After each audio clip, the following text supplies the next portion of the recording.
সময়ের কথা। একবার দেবর্ষি নারদ নারায়ণ নারায়ণ জপ করতে করতে বৈকুণ্ঠ ধামে এসে পৌঁছালো। শ্রী বিষ্ণু নারদকে স্বাগত জানিয়ে বৈকুণ্ঠ লোকে আসার কারণ জিজ্ঞাসা করেন।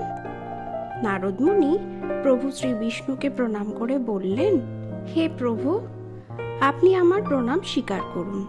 আপনি তো সবই জানেন। আপনি তো এই বিশ্ব ব্রহ্মাণ্ডের কোনায় কোনায় বাস করেন। আপনি তো জানেন আমার এখানে আসার কারণ কি। তখন ভগবান বিষ্ণু বললেন, আমি অবশ্যই জানি তোমার মনে কি চলছে। আজ তুমি মানব জাতির কল্যাণের উদ্দেশ্যে এখানে এসেছো। তোমার মনে যেই প্রশ্নই থাকুক না কেন, তুমি নিঃসংকোচে জিজ্ঞাসা করো। নারদ মুনি বললেন, হে প্রভু, যখন ব্রহ্মদেব সৃষ্টির নির্মাণ করেছিলেন তখন তিনি স্ত্রী পুরুষের নির্মাণ করেছিলেন আর দুজনকেই একে অপরের পরিপূরক বানিয়েছিলেন।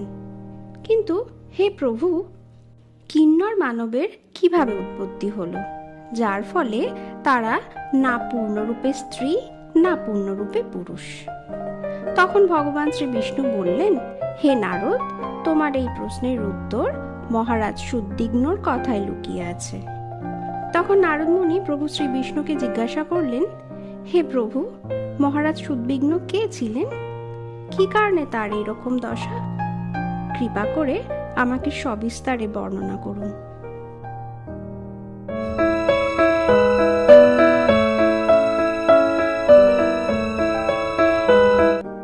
শ্রী বিষ্ণু নারদ মুনিকে বললেন, হে নারদ, আজ আমি তোমাকে মহারাজা সুদ্বিগ্নর কথা জানাতে চলেছি, যার মাধ্যমে তুমি তোমার সমস্ত প্রশ্নের উত্তর পাবে। এই বিশেষ কথা তুমি মনোযোগ দিয়ে শোনো। আর যারা এই কথা শ্রবণ করে তাদের সমস্ত পাপ নষ্ট হয়। তখন দেবর্ষি নারদ বললেন, প্রভু, অতি শীঘ্র শুরু করুন, আমি ব্যাকুল বোধ করছি। শ্রী বিষ্ণু বললেন, পূর্বকালে সুদ্বিগ্ন নামে এক রাজা ছিলেন। পৃথিবী লোকে রাজত্ব করতেন। বড়ই ধর্মপরায়ণ, পরাক্রমী, সত্য, ধর্ম পালনকর্তা ও শূরবীর ছিলেন। তিনি তার কর্মের জন্য নিজ কুলের গৌরবও বাড়িয়েছিলেন। মহারাজ খুব দানবীরও ছিলেন, বিদ্বানও বটে। ওনার রাজ্যে প্রজারা অত্যন্ত সন্তুষ্ট ছিলেন তার প্রতি। একদিন মহারাজ সুদ্বিগ্ন ঘোড়ার পিঠে চড়ে শিকারের জন্য জঙ্গলে যান। সাথে কয়েকজন সিপাহী এবং মন্ত্রীও ছিলেন। মহারাজের কানে কমনীয় ও কুণ্ডলও পড়েছিলেন। ওনার কাছে অজগর নামক ধনুর্বাণও ছিল। সেই ধনুর্বাণ নিয়ে তিনি শিকার খুঁজতে জঙ্গলের এদিক ওদিক বিচরণ করতে লাগলেন। সেই জঙ্গলের পাশেই ছিল কুমার নামের আরেকটি জঙ্গল। সেই জঙ্গলটি আরও সুন্দর ছিল, কিন্তু সাথে ছিল তেমনি ভয়ানক। সেই বনে ছিল ভগবান শিবের মায়া ছড়ানো, যার কারণে পৃথিবীর ওপর এই বন স্বর্গের মতোই সুন্দর ছিল। জীব জন্তু পশুদের আওয়াজ শুনে রাজা শিকারের উদ্দেশ্যে যেতে থাকে। বনে ছিল সুন্দর পাখির কুজন ও কোকিলের মিষ্টি সুর, যা রাজাকে এক অদ্ভুত সুখের অনুভূতি দিচ্ছিল। সেই বনের গভীরে প্রবেশ করার সাথে সাথেই তার প্রতাপশালী শরীর স্ত্রীরূপে পরিবর্তিত হয়ে গেল। সাথে মহারাজের সৈনিক, মন্ত্রী ও ঘোড়াগুলিও ছিল, তারাও স্ত্রীরূপে পরিবর্তিত হয়ে গেল। রাজা সুদ্বিগ্ন দুশ্চিন্তায় পড়ে গেলেন। এই বিচিত্র অবস্থা দেখে লজ্জিতও বোধ করলেন। দুঃখ পেয়ে তারা সবাই হতাশ হয়ে পড়ল। নিজেরাই আলোচনা করতে লাগলো, এবারে আমরা কি করব? এমন শরীর নিয়ে রাজ্যে ফিরব কি করে? কিভাবে রাজ্য পরিচালনা করব? খুবই দুঃখিত হলো তারা সবাই প্রজাদের কথা ভেবে। নারদ মুনি অবাক হয়ে শ্রী বিষ্ণুকে বললেন, কিভাবে এটা হলো প্রভু, তা বিস্তারিত বলুন। সেই রমণীয় বনে রাজা এমন কি কাজ করেছিল যার ফলে তার শরীর এমন পরিবর্তন হয়ে গেল? কৃপা করে বলুন প্রভু। শ্রী বিষ্ণু নারদকে শান্ত করে বললেন, হে নারদ, এর পেছনে ভগবান শিবেরই মায়া ছিল। ভোলানাথের মায়াতেই মহারাজ, মন্ত্রী, সৈনিক, এমনকি তাদের বাহনরাও স্ত্রীরূপে পরিবর্তিত হলো। একসময় মহাদেব এবং মাতা পার্বতী, তারা দুজনেই এই বনে এসেছিলেন বিহার করতে। তখন 4 ঋষিপুত্র চারদিকের আলোর ছটা নিয়ে মহাদেবকে দর্শন করতে সেখানে উপস্থিত হয়। ওই সংখ্যাধিক ঋষিদের কোনো প্রকার বন্ধন ছিল না, বিনা আজ্ঞায় তারা যেখানে সেখানে যেতে পারত। ওই 4 জন ঋষি যখন মহাদেবের দর্শনে ওই বনে উপস্থিত হয়, দেখে মাতা পার্বতী মহাদেব দুজনেই সেখানে একত্রে উপস্থিত। হঠাৎ করে ওই 4 ঋষির ওই স্থানে আসা দেখে দেবী পার্বতী লজ্জিত বোধ করেন। সেই 4 মুনিরাও নিজেদের আগমনে লজ্জা পায়। ফলে তারা নরনারায়ণের আশ্রমের দিকে চলে যায়। যখন ভগবান শিব মাতা পার্বতীকে এমন লজ্জিতভাবে দূরে দাঁড়িয়ে থাকতে দেখে, মাতা পার্বতীকে এমন লজ্জিত হয়ে দাঁড়িয়ে থাকার কারণ জিজ্ঞাসা করে আর বলে, ওই 4 জন তো আমাদেরই পুত্রের সমান, ওদের দেখে লজ্জা পেও না। মাতা মহাদেবের প্রতি উত্তরে বলেন, হে প্রভু, পুত্রের সামনেও মাতা পিতাকে সংযত হয়ে চলতে হয়, এমন সংস্কারই প্রচলিত। সর্বদাই নিজের মর্যাদায় থাকা উচিত। আপনি তো বলেছিলেন এই স্থানে কেউ আসবে না, তাহলে আমাদের বিহারে বিঘ্ন ঘটানোর জন্য ওই 4 মুনি কোথা থেকে চলে এলো? আপনি এক্ষুনি এর কোনো উপায় খুঁজুন, যাতে আর কেউ এই বনে আসতে না পারে। মহাদেব মাতা পার্বতীর এই দুঃখ দূর করার জন্য বললেন, হে প্রিয়ে, আমি এক্ষুনি উপায় করছি। আজ থেকে এই বনে যদি কখনো ভুল করেও কোনো পুরুষ আসে, সে স্ত্রী হয়ে যাবে। হে দেবর্ষি, ওই দিন থেকেই ওই বনে যে কোনো পুরুষ যায়, সে স্ত্রীতে পরিণত হয়। যারা জানে মহাদেবের মায়া ওই বনে আছে, তারা ভুল করেও ওই বনে যায় না। মহারাজ সুদ্বিগ্ন এই কথাটা জানতো না, তাই অজ্ঞানতা বশতই ওই বনে সেপাই সহ প্রবেশ করে ফেলেছিল। মহাদেবের মায়াতেই এই সমস্ত শরীর তারা প্রাপ্ত করেছে।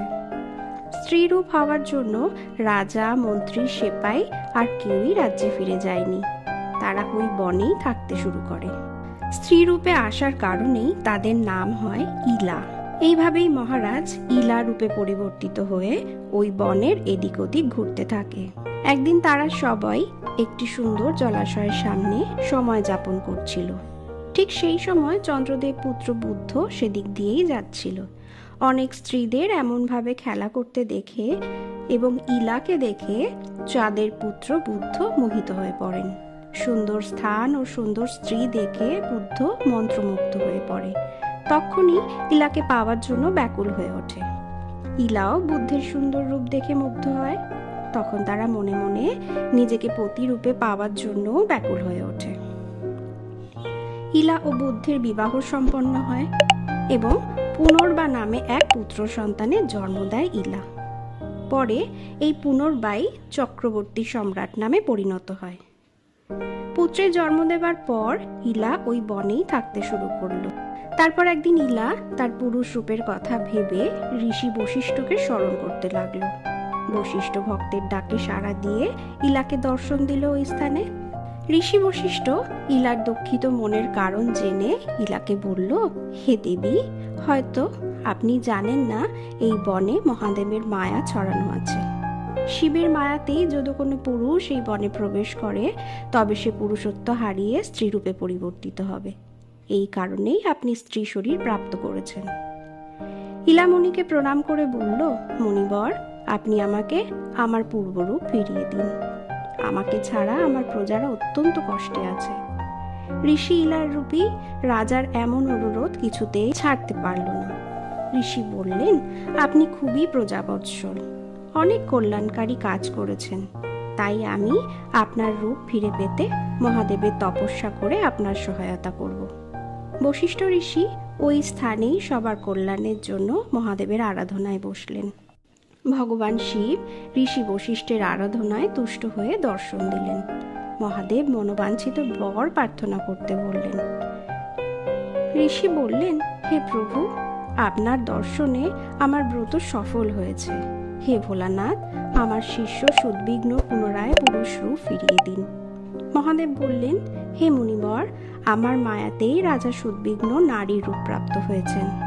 আমি তাকে আবার পুরুষ রূপ প্রদান করব, কিন্তু 1 মাসের জন্য পুরুষ রূপ ও 1 মাসের জন্য স্ত্রী রূপে থাকবে রাজা। মহাদেব এই বলেই অদৃশ্য হলেন।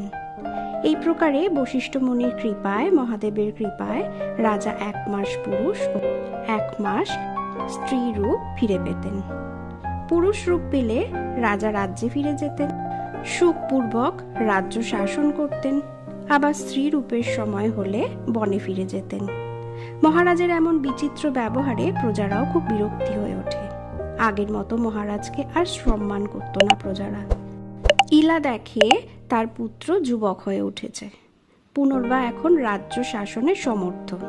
তাই পুত্রের হাতে সমস্ত রাজ্যের শাসন ভার দিয়ে বনেই চলে গেলেন বসবাস করতে।